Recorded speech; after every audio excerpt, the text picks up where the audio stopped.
इयत्ता तिसरी विषय मराठी पान नंबर 3 वासाची किंमत। चित्ररूप गोष्ट। कुंदापूर जवळच्या उंबराच्या वाडीत शिवानी राहायची। 8-9 वर्षाची शिवानी होती भारी चतुर। शाळा, घर, शेत, बाजार येथील मुले माणसे सगळेच तिच्यावर खुश असायचे। रविवारी कुंदापूरचा आठवडी बाजार भरायचा। शेतातील भाजी विकायला शिवानीचे आई बाबा जायचे। सुट्टीमुळे सोबत शिवानीही जायची। शिवानी आई बाबांना हिशोबात मदत करायची आणि मधून बाजारात चक्कर मारायची। भजी किंवा भेळ खाणे हा तिचा आवडता उद्योग। एका रविवारी अशीच फिरत शिवानी बाजारातल्या मिठाईच्या दुकानापाशी आली। मिठाई पाहत ती सहज उभी होती।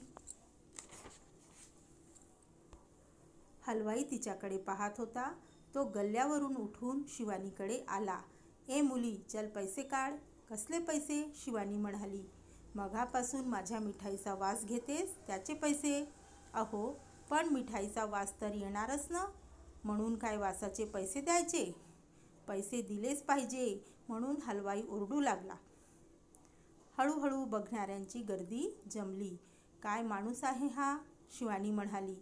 नेहमी असंच काहीतरी विचित्र वागतो, वासाचे पैसे खुळाच दिसतो, गर्दीतले लोक म्हणाले। शिवानीला काहीतरी सुचले। ठीक आहे, थांबा, मी पैसे घेऊन येते, असे म्हणून गर्दीतून वाट काढत ती आईबाबाकडे निघाली। आई, भाजी विकून आल्यावर चिल्लर पैशाची थैली दे ग मला। काय ग, काय झालं? कशाला पाहिजे? अगं आई, ती एक गंमत आहे, तू पण चल। चिल्लर पैशाची पिशवी घेऊन दोघी निघाल्या। मिठाईच्या दुकानापाशी गर्दी तशीच होती। वाट काढत त्या दोघी हलवायापाशी आल्या। हातातली चिल्लरची पिशवी शिवानीने वाजवली। एकदा, दोनदा, तीनदा खुळखुळ आवाज आला। गर्दीतले लोक शांत होऊन ऐकत होते। मिळाले पैसे? शिवानी म्हणाली। कसले पैसे? कुठं मिळाले? अहो, तुमच्याकडून मी काय घेतले? मिठाईचा वास, मग त्याची किंमत काय असणार? पैशांचा आवाज, बरोबर की नाही? बरोबर, गर्दीतले लोक म्हणाले। आता हलवायाचा चेहरा पाहण्यासारखा झाला होता।